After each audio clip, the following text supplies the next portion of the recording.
माँ की हंसी के लिए सब छुपा लिया था। नन्ही चिड़िया के बदन पर जख्म बड़ा था। मैं छोटी सी गुड़िया खेलती थी कोड़ा जमाल, बांध के 2 चोटी, पहन के ऊंची फ्रॉक लाल। स्कूल हम मिलकर जाते थे साथ साथ, वो दोस्त भाई थे मेरे सब आसपास।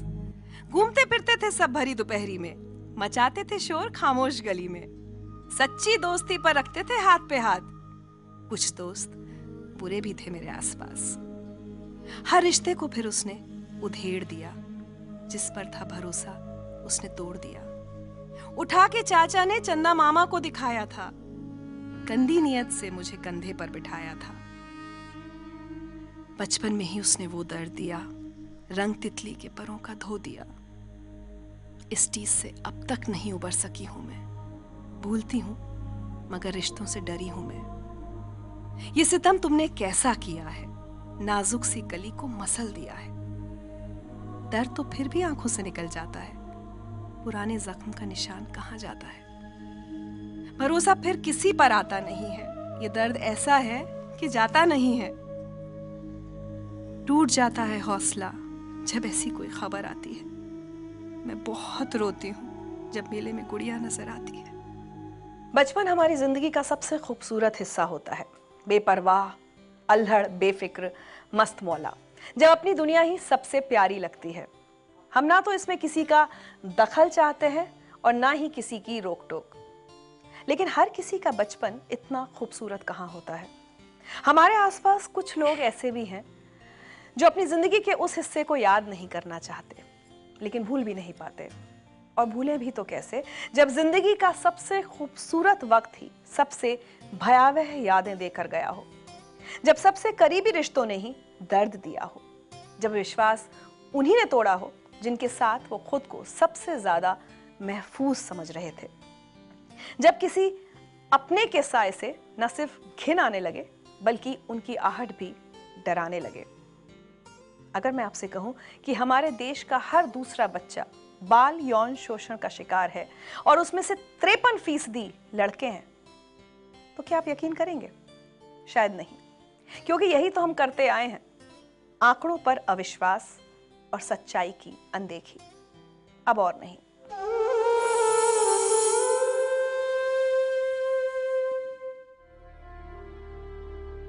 पच्चीस दिसंबर 1992 की वो रात, जब सारी दुनिया क्रिसमस की खुशियां मना रही थी, बच्चे अपनी अपनी गिफ्ट्स खोलने में लगे थे। उसी वक्त एक मासूम जिंदगी एक ऐसे दर्द और तकलीफ से गुजर रही थी जिसके सोचने भर से शरीर कांपने लगता है। उस रात प्यार से भरे रिश्तों में नफरत और घिन भर गई थी। वो रात कृति के लिए बहुत लंबी थी, इतनी लंबी कि उसका पूरा बचपन ही उस रात में सिमट गया।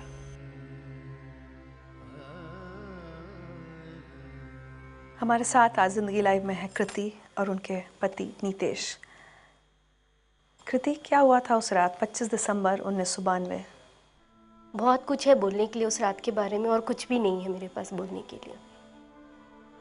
महज 8-6 साल की उम्र थी मेरी, और शायद उस 6 साल में उम्र में बच्चों की यादें बननी शुरू होती हैं, जिसको लोग अपना बचपन कहते हैं कि मैं बचपन में ये करती थी, मैं बचपन में ये करती थी, मुझे ये अच्छा लगता था। वहाँ से मुझे जो एक ऐसी याद मिली है उस दिन से, आम बच्चों की तरह एक परिवार में रहती थी, जॉइंट फैमिली में थी, बहुत दुलारी थी हर किसी की। घर में लोग आते थे जाते थे, लोगों के घर में बहुत इजीली चली जाती थी क्योंकि सबसे बहुत प्यार करती थी और सबके बहुत करीब थी। उसी प्यार और उसी विश्वास के साथ मैं अपने अंकल के घर, आंटी के घर बच्चों के साथ खेलने गई थी, बड़ा दिन सेलिब्रेट करने गई थी।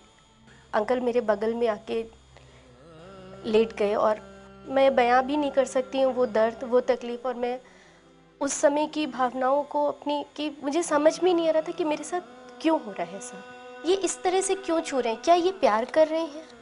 लेकिन इससे तो मुझे दर्द हो रही है और मुझे ऐसी तकलीफ़ हो रही है जिसको मैं एक्सप्लेन भी नहीं कर पा रही थी। डर के साथ और एक चुप्पी के साथ मैंने पूरी रात काटी।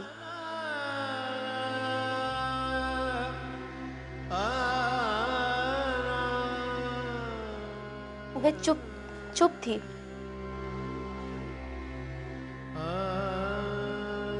सिर्फ अपने साथ जो हो रहा था उसको महसूस कर रही थी, उस दर्द को, उस तकलीफ को समझ रही थी और ये समझ रही थी कि मैं किससे मदद मांगू। मैं अपना ढूंढ रही थी वहां पे कोई। मैं किसको बुलाऊं अपनी मदद के लिए। मैं सुबह होने का इंतजार कर रही थी कि ये इंसान मुझे कब छोड़ेगा।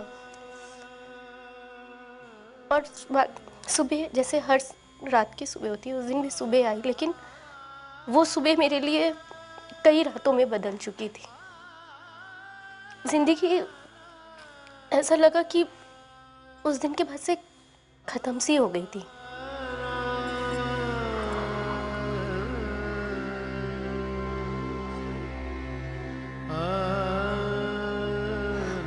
मैं घर पहुंची। घर पहुंचने के साथ में मैं वो चेहरा ढूंढ रही थी जिससे मैं ये बता पाऊँ। सबसे पहले जो मुझसे 8 साल बड़ी बहन थी घर में, मेरी कज़िन थी, मैंने उसको ये बात बताई जाके। उसने सबसे पहले जाके मेरी मम्मी को बताई। उसके बाद कोई बात ही नहीं हुई मेरे घर में। तो मम्मी ने कुछ उस पर कुछ बात नहीं की आपसे? कुछ किसी ने कोई बात नहीं की, किसी ने भी कोई बात नहीं की। और ये तकलीफ उस दिन मुझे और कचोट गई, क्योंकि वो शख्स मेरे घर में उसी मान सम्मान के साथ बराबर आता रहा और उसी मान सम्मान के साथ उसको हमेशा वो जगह दी गई। सब जानते थे, सबको ही जानता था और सबको ही लगा था कि शायद मैं भूल जाऊंगी बड़े होते होते इस दर्द को। मैं कुछ नहीं भूली थी और मैं आज भी कुछ नहीं भूली। कभी आपने अपनी माँ से शिकायत नहीं की इस बात की? जब मैंने उनसे सवाल किया, जब मैंने सवाल किया था, उन्होंने एक शब्द कहे थे कि जिस घर में एक औरत का पल्ला यहाँ से लेके यहाँ तक करने के लिए भी मुझे इजाज़त देनी थी, उस समय कौन सा सपोर्ट सिस्टम मेरे साथ खड़ा था। मैं तुमको लेके कहाँ जाती? जिस दर्द के साथ मैंने 20 साल जिया, उस दर्द को मेरी माँ ने भी 20 साल जिया, लेकिन कभी हमने एक दूसरे को कहा नहीं, कभी नहीं कहा। हमने 20 साल बाद बात की। कृति, मुझे लगता है आज दुनिया को ये बताना बहुत ज़रूरी है कि जिस रात आपके अब्यूज़र ने आपके साथ ये सब किया, उस रात उसकी पत्नी कहाँ थी? उस समय वो एक बच्चे को जन्म दे रही थी। उस बच्चे के साथ में को जब मैं देखती हूँ तो मेरी उस घटना को उतने साल, उतने दिन, उतने महीने होते। और उसके बाद जब वो अब्यूज़र आपके घर आता था तब क्या होता था? आपको गुस्सा आता था? सबसे बड़ी बात मेरे लिए रखती थी, जब वो अब्यूज़र मेरे सामने आता था तो हमेशा मुझे उसे रिस्पेक्ट करने के लिए बोला जाता था, क्योंकि वो घर के बहुत मान सम्मान, क्योंकि हर जो भी मेहमान आता है, गेस्ट आता है, वो उतने ही मान सम्मान। और आप नमस्ते क्यों नहीं करते हो उसको? और वो पब्लिकली मुझे कहीं पे भी होते थे, वो जानबूझ के मुझे बहुत तेज़ आवाज़ में कि नमस्ते, ध्यान नहीं दे रही थी मेरी तरफ, तो वो मुझे और टीज़ करता था। मैं इनफैक्ट उस रिलेटिव क्या, मैं किसी भी आदमी के नज़दीक जाने से डरती थी, चाहे वो मेरे पिता ही क्यों ना हो। इनफैक्ट मैंने अपने पापा से भी बात करनी छोड़ दी थी, क्योंकि मुझे हर आदमी से नफ़रत होती थी। मुझे हर आदमी के बगल में बैठने में मुझे वही एक डर और एक सिहरन रहती थी मेरे बदन में, या उससे बात करने में भी। एक बात बताइए, कभी मन नहीं करता अपने अब्यूज़र को कन्फ्रंट करने का, उसको जाके झकझोरने का, उसको मारने का कि तुमने मेरा बचपन बर्बाद कर दिया? बिल्कुल बिल्कुल। क्यों नहीं मैं करती? आज भी मैं वो सिस्टम ढूंढ रही हूँ कि मैं कैसे, क्योंकि फिर ये लगता है कि अब इतने समय बाद अगर मैं बात उठाती हूँ तो लोग यही कहेंगे कि पर्सनल, आपका कोई इनके साथ पर्सनल कुछ ऐसा है, इस वजह से आज आप इनके खिलाफ खड़ी हुई हैं। नितेश, आपको शादी से पहले कृति ने बताया था ये सब कुछ? आपको कब और कैसे पता चला? शादी का शायद इंगेजमेंट से पहले बताया था। तो like we are just sitting in a mall just having fun. तो उन्होंने ये सब बताया कि ऐसा ऐसा हुआ है। तो my first answer is that कि यार ऐसी जगह बता रही हो कि मैं तुमको हक भी नहीं कर सकता। So it's in public, so sweet. So it's okay. I mean मैंने कहा जो होना था हुआ, पास्ट था, और पास्ट से हमको कुछ लेना देना नहीं है, बिकॉज ये आपकी कोई गलती नहीं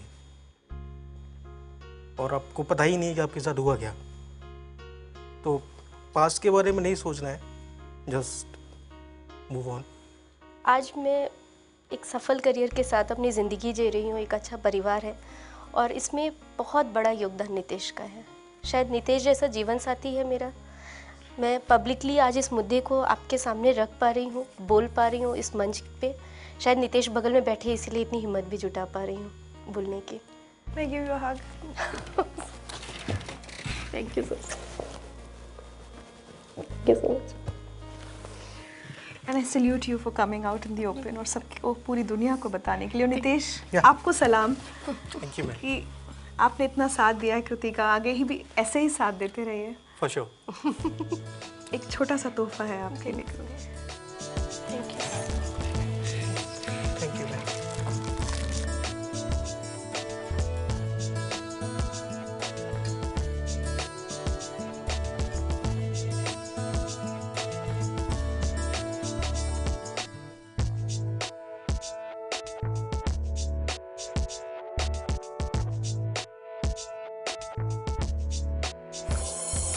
मैं उसको इस तरह से टॉर्चर करना चाहूँगी, इस तरह से टॉर्चर करना चाहूँगी कि हर चाइल्ड अब्यूज़र की रूह अंदर तक कांप जाए।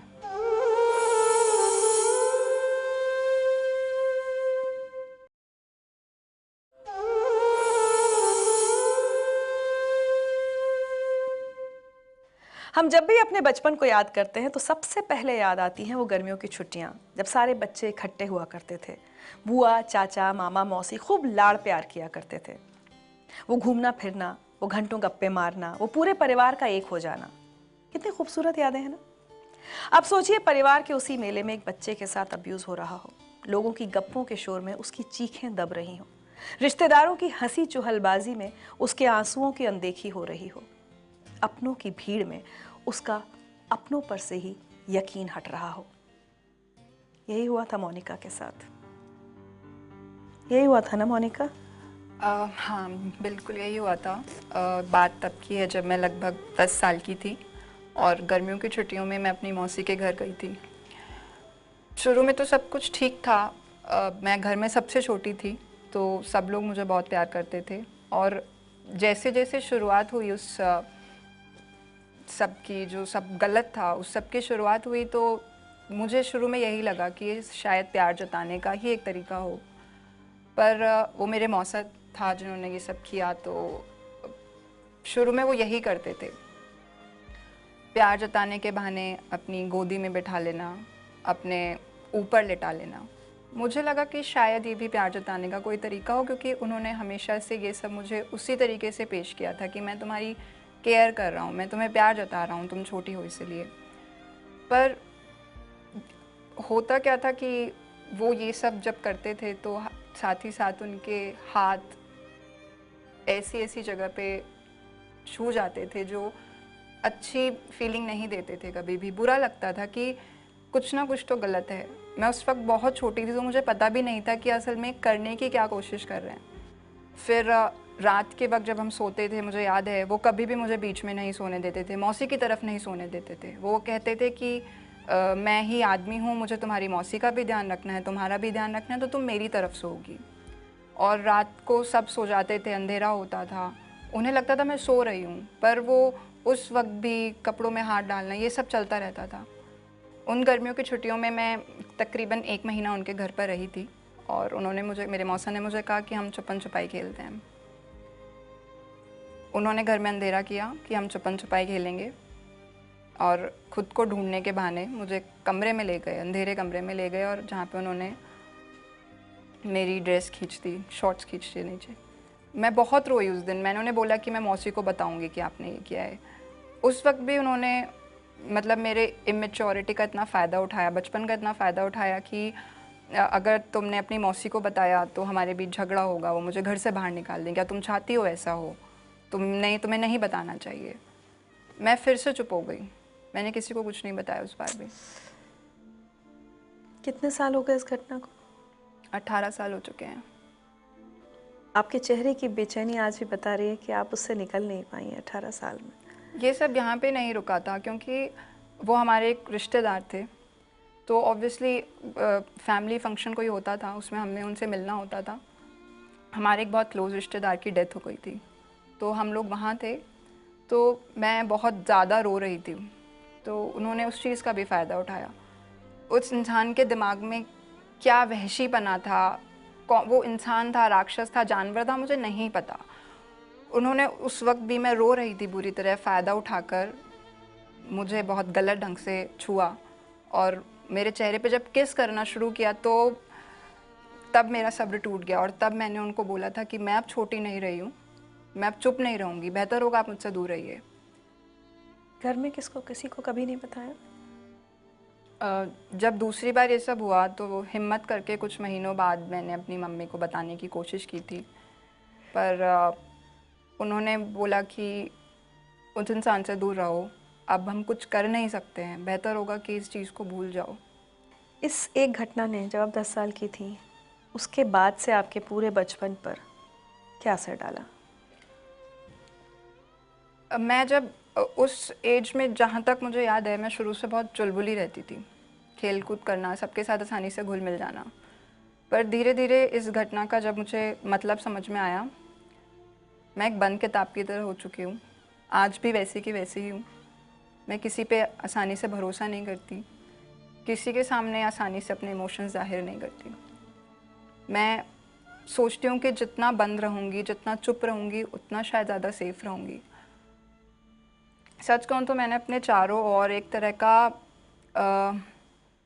एक दीवार बना ली है, एक कवर बना लिया, जिसके अंदर मैं नहीं चाहती कोई आए। Can I come and hold your hand? ऐसे रहोगी तो जिंदगी कैसे बीतेगी? अच्छा, एक काम करते हैं, उस पर उसको जो कहना चाहते हो कह डालो, आज अपने मन से निकाल दो।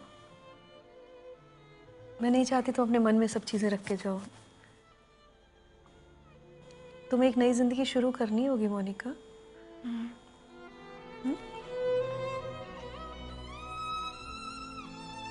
जो भी कहना चाहती हो इसलिए भी कह डालो कि वो सुने ना सुने, कोई तो अब्यूजर सुनेगा। आज अगर वो बंदा मेरे सामने आ जाए तो सीरियसली मैं उसका मुंह नोचने में भी नहीं झिझकूंगी। उसका मुंह इतनी बुरी तरह से नोच डालूंगी कि वो ना खुद को शीशे में देखने से पहले भी 1000 बार सोचेगा, क्योंकि अगर उसने मेरे साथ ऐसा किया, हो सकता है किसी और के साथ भी ऐसा किया हो। मैं उससे सिर्फ इतना कहूँगी कि एक बार तुम्हारी रूह नहीं कांपी, एक बार के लिए भी तुम्हारी अंदर आत्मा ने तुमको झंझोड़ा नहीं कि तुम एक छोटी बच्ची के साथ ये सब कर रहे हो। शर्म आती है, घिन आती है। मतलब जो तुमने किया, एक जानवर भी बेहतर होता है। मैं आज एक जानवर पे भरोसा कर सकती हूँ, पर तुमने जो किया है उसके लिए मैं तो माफ़ करूँगी नहीं। मेरी आत्मा हर पल तुम्हें कोसती है कि तुम हर पल इस चीज़ को भुगतो। भगवान उसको इस तरह से उसको डेथ दे कि एटलीस्ट वो 10 बार सोचे कि उसने क्या किया था। मैं उसको सज़ा नहीं दे पाई इस जन्म में, पर आई एम श्योर भगवान मेरे साथ है, वो उसको सज़ा ज़रूर दे। आई विश उसके साथ जितना भी बुरा हो सकता है वो सब हो। और अगर मुझे मौका मिला, मैं उसको इस तरह से टॉर्चर करना चाहूँगी, इस तरह से टॉर्चर करना चाहूँगी कि हर चाइल्ड अब्यूज़र की रूह अंदर तक कांप जाए। मोनिका की बातें सुनकर मेरे पास तो शब्द नहीं है, और शायद आपके पास भी नहीं होंगे।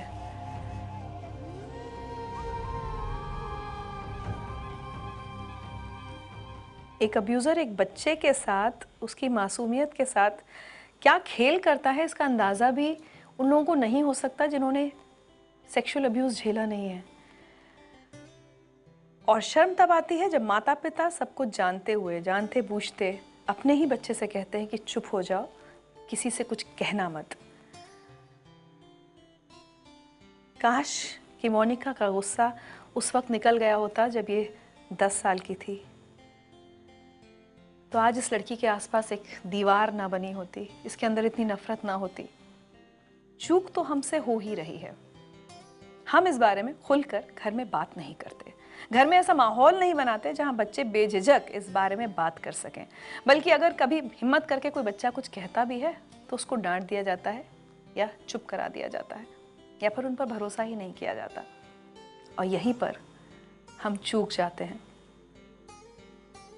और वो होता है जो मोनिका के साथ हुआ। अपने बच्चे को ऐसा बनने से बचाइए। ही started touching me in a very wrong way and मैंने रेजिस्ट करने की कोशिश करी कि मुझे जाने दीजिए, मुझे खेलना है, आप ठीक नहीं हैं।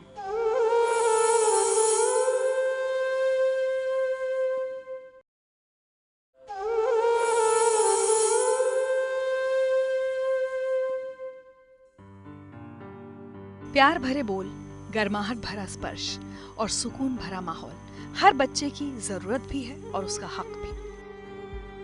लेकिन अगर माता पिता से ही प्यार के बजाय तिरस्कार मिले, घर में सुकून के बजाय तनाव हो और गर्माहट भरे स्पर्श के बजाय उसके शरीर का यौन शोषण हो, तो सोचिए कैसा होगा उस बच्चे का बचपन और उसकी आने वाली सारी जिंदगी। जानना चाहते हैं? आपको मिलवाते हैं शिखा से।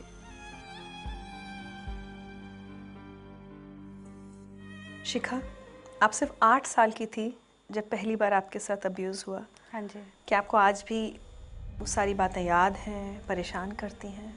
हाँ, इतना परेशान अब नहीं करती बिकॉज काफ़ी हद तक रिकवर किया है मैंने उस सदमे से, एंड उसी वजह से आज बात भी कर पाती हूँ उसके बारे में, मतलब बिना रोए या बिना उस डर को महसूस किए हुए। बट काफ़ी सालों तक, विच इज़ लाइक 2 साल पहले तक वो चीज़ें हॉन्ट करती थी। अभी भी नींद अकेले सोने में डर सा लगता है और वो कपकपाहट आज भी होती है। जो कौन देर था आपका अब्यूज़र? रिलेटिव थे, सो शायद मेरे चाचा थे या कोई ऐसा क्लोज था। शायद क्यों कह रही हैं? मेरा मुंह ढका हुआ था, सो मुझे उल्टा करके जो भी किया गया था। तो मैं उनको काफ़ी साल, जब मैं उनके साथ रहती थी, उसी घर में रही हूँ उनके साथ फॉर 14-15 साल इस इंस्टेंस के बाद भी, तो मैं उनको उसके स्मेल से पहचानती थी। ओह, आप जॉइंट फैमिली में थी? हाँ जी, जो हमारे काफ़ी सारे रिलेटिव्स हमारे घर में ही रहते थे। तो ये जिस दिन पहली बार अब्यूज़ हुआ आपके साथ, कैसे हुआ? आप अकेली थी घर में? क्या हुआ उस रात या उस दिन? रात का समय था, मैं सो रही थी and all of a sudden बहुत तेज़ दर्द हुआ, नहीं समझ में आया, मैं छटपटा रही थी एंड किसी का हाथ मेरे मुंह पे था, तो मुझे समझ में ही नहीं आ रहा था वो उस रात क्या हुआ था। वो मुझे 2 साल बाद समझ में आया था, when it happened second time with me. और तब मुझे समझ में आया कि कुछ गलत है और दर्द है और कुछ करना होगा इसके बारे में। 2 साल बाद जो अब्यूज़ हुआ वो भी उसी शख्स ने किया? नहीं, वो कोई और था? हाँ, कुछ फंक्शन था हमारे घर में, तो ऊपर नीचे बच्चे खेलते कूदते रहते हैं। शाम का समय था जब मैं गई थी वहाँ पे, और बाकी सब बच्चों को भेज दिया और मुझे रोक लिया था और मुझे ज़बरदस्ती बिठा के रखा and he started touching me in a very wrong way and मैंने रेजिस्ट करने की कोशिश करी कि मुझे जाने दीजिए, मुझे खेलना है, आप ठीक नहीं हैं। अल्कोहल ले रखी थी उन्होंने बहुत ज़्यादा, तो कुछ नहीं सुना उन्होंने और मैं काफ़ी देर तक रोई थी, मुझे जाने दीजिए। एंड उनको जो करना था वो कर रहे थे and that lasted for 20-22 minutes is what I remember. And उसके बाद मुझे बाथरूम में बंद कर दिया था। क्यों? ताकि किसी को धमकी दी थी, अगर बताओगी तो यहीं से नीचे फेंक देंगे। एंड उसके बाद फिर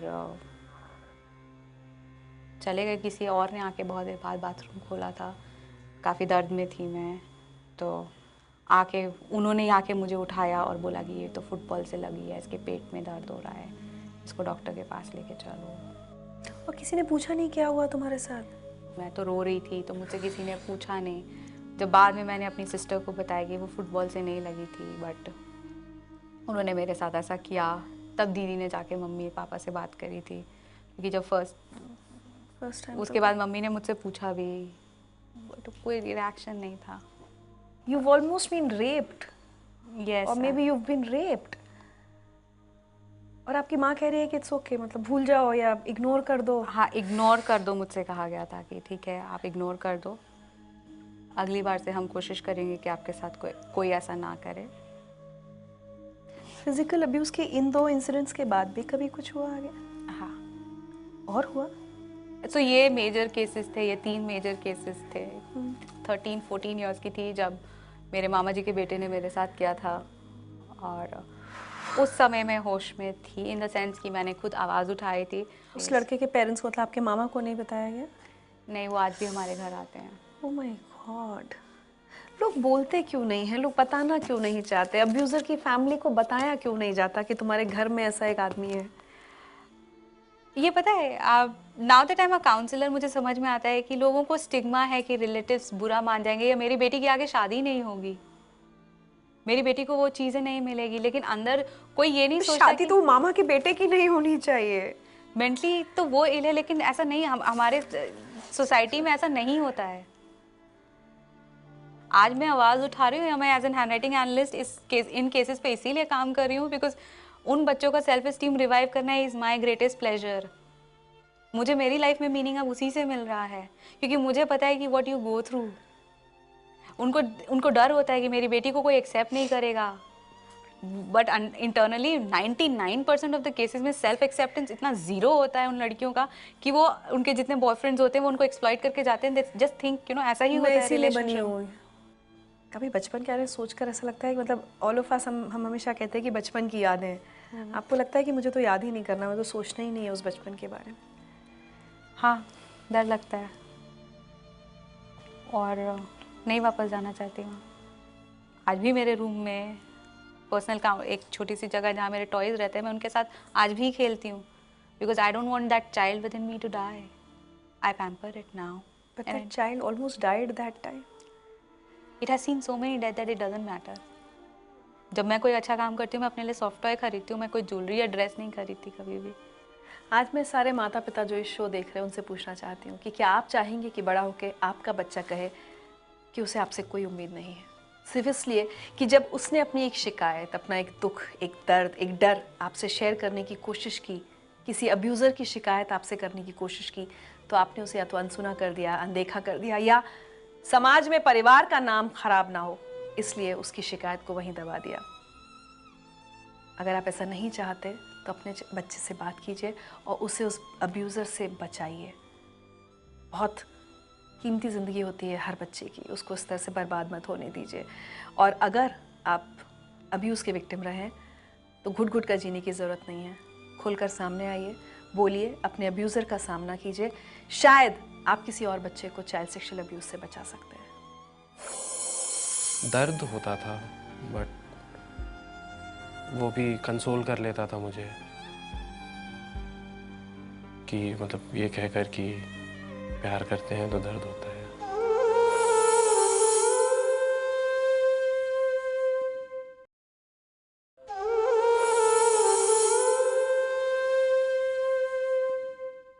हमारे समाज की एक बड़ी अजीब सोच है। बच्चे के पैदा होते ही हम मान लेते हैं कि लड़का है तो वो स्ट्रांग होगा, उसे किसी तरह से बचाने की जरूरत नहीं। लड़की कमजोर होती है, उसे ही सारी सीख और नसीहतें देनी होती हैं। लेकिन बच्चों के मामले में दरअसल ऐसा होता नहीं है। अपने अब्यूजर के खिलाफ आपका बेटा भी उतना ही कमजोर और लाचार है जितनी आपकी बेटी। बेटे को भी उतना ही खतरा है जितना बेटी को। बेटे के भी आंसू बहते हैं, उसे भी दर्द होता है, वो भी डरता है। कब समझेंगे ये बात हम लोग? सनी के माता पिता ने उस वक्त ये बात नहीं समझी और वो आज तक नहीं जानते कि उनके बेटे के साथ क्या क्या हुआ था।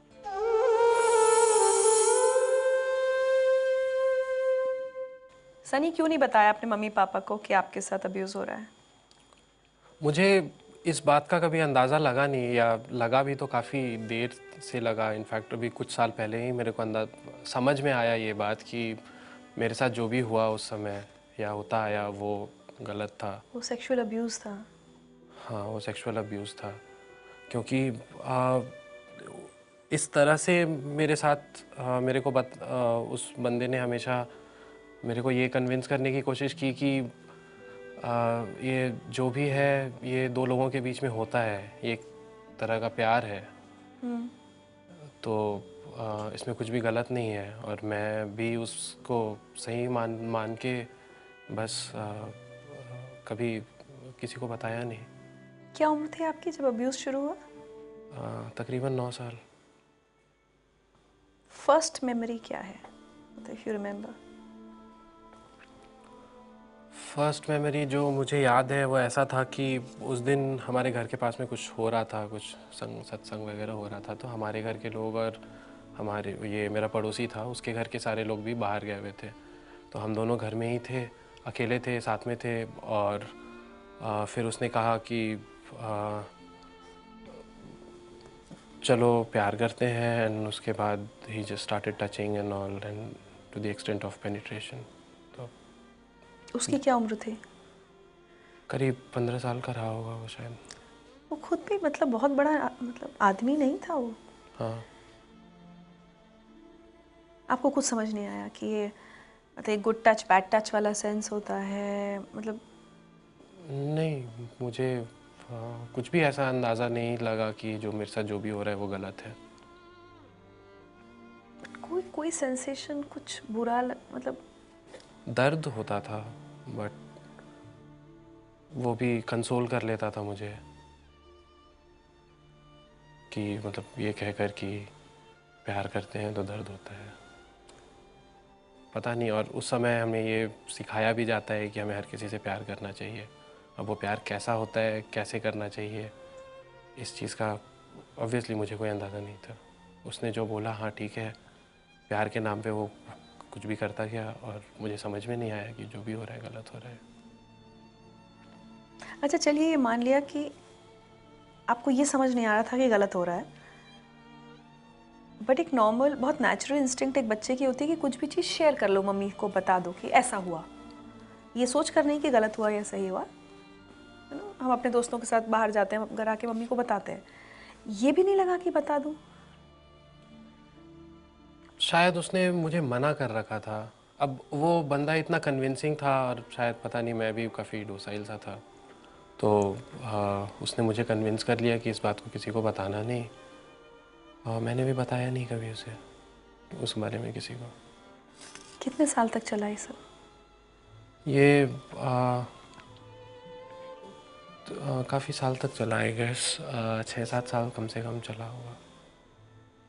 6-7 साल तक वही करता रहा आपके साथ, बट उसके बाद ग्रेजुअली आपको भी रियलाइज मतलब या रियलाइजेशन हुआ ही नहीं कभी? कभी रियलाइजेशन नहीं हुआ,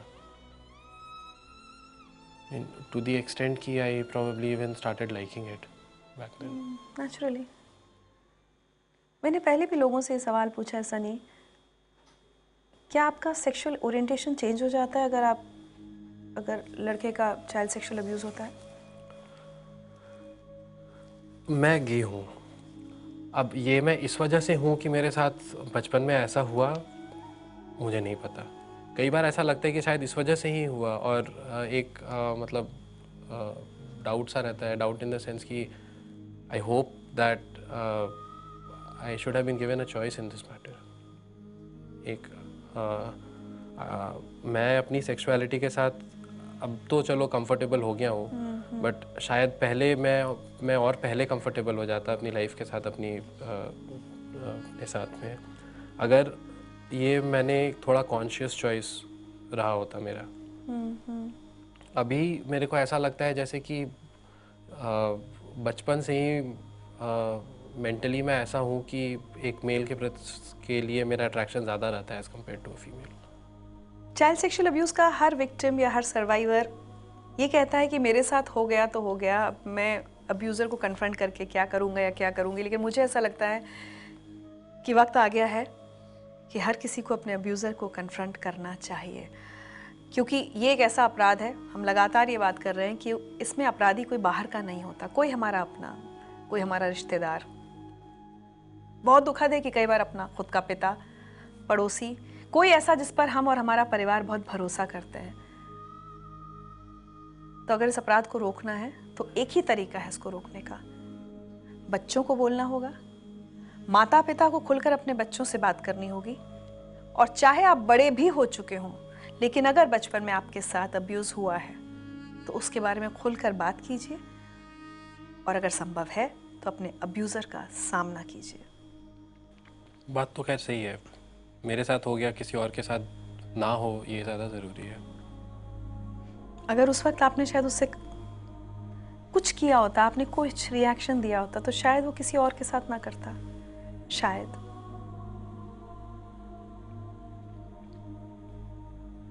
आज वो कहाँ है, आज अब आज वो भी उसकी भी उम्र ठीक ठाक होगी। नहीं, वो शादीशुदा है, उसकी एक बच्ची है शायद। हाउ डू वी नो कि आज भी वो किसी बच्चे को अब्यूज नहीं कर रहा है? शायद कर रहा हो, इनफैक्ट हो सकता है मौका मिलेगा तो शायद वो नहीं चूकेगा। Isn't it scary, Sunny? It is. आपको नहीं लगता कि ऐसे लोगों को हमें सबक सिखाना चाहिए, कम से कम उनसे बोलना चाहिए उन्होंने क्या किया है? उनके आसपास के लोगों को पता होना चाहिए कि वो कैसे वहशी हैं। हम क्यों चुप रहते हैं?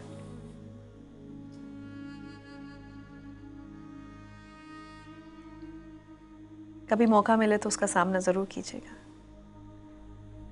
And tell him what he did to you. जी बोलेंगे? ज़रूर।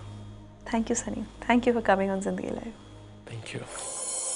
एक ही घर में अगर 4 बच्चे हैं तो 3 से ज़्यादा या 2 से ज़्यादा जो एक एवरेज निकल कर आता है has undergone sexual abuse of some sort और the other.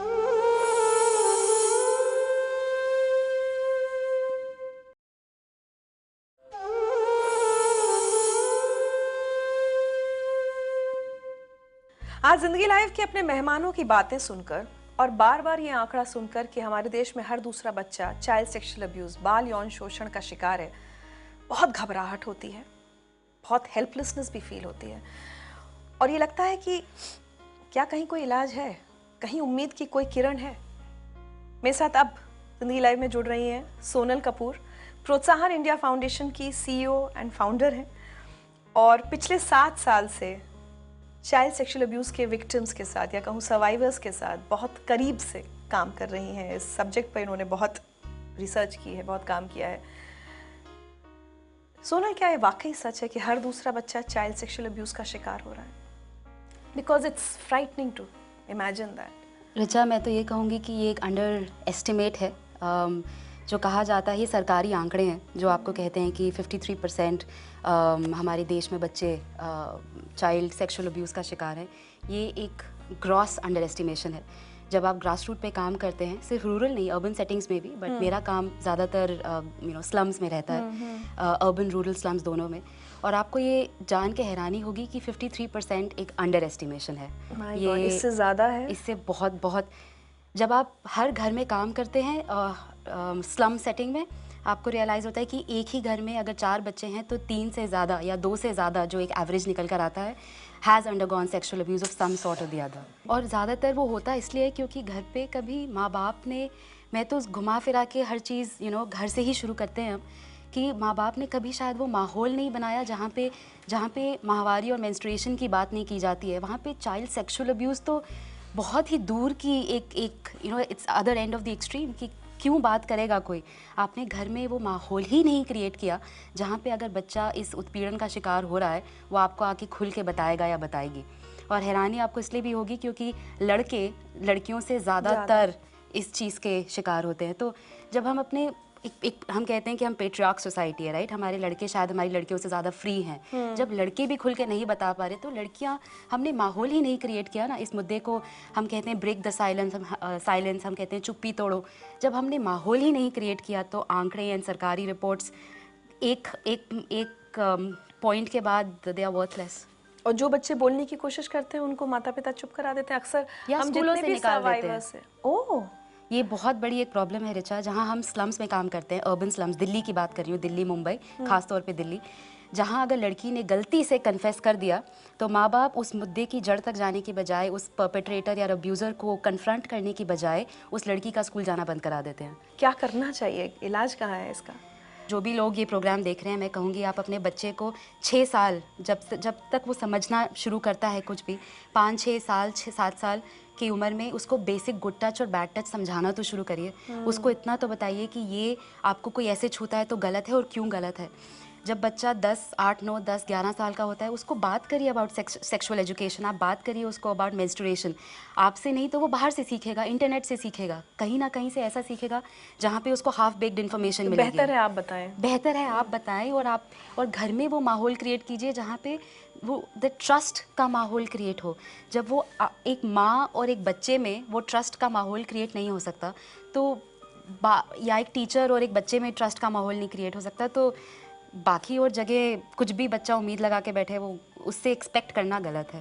Thank you so much for coming on this show and talking to us. एक तोहफा आपके लिए है हमारी तरफ से।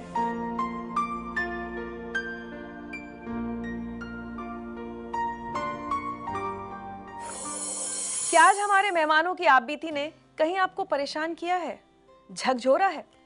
अगर हाँ, और आपके घर में बच्चे हैं तो एक बार उनकी तरफ देखिए, उनसे पूछिए कि कोई उन्हें अब्यूज तो नहीं कर रहा, वो किसी से डर तो नहीं रहे। और अगर आप ऐसे माता पिता हैं जिनके बच्चे ने अपने साथ हो रहे शोषण के बारे में बताया लेकिन आपने अनसुना कर दिया, तो फौरन अपने बच्चे को गले से लगाइए, उससे माफी मांगिए, क्योंकि उसके साथ हुए अपराध में आप भी बराबर के भागीदार हैं। बाल यौन शोषण एक ऐसा अपराध है जिसमें ज्यादातर मामलों में अपराधी हमारा कोई अपना ही होता है। हमें अपने बच्चों को ऐसे अपनों से बचाना होगा। बच्चे को बड़ों का सम्मान करना सिखाइए, लेकिन सिर्फ रिश्ते और उम्र का नहीं, व्यवहार का भी।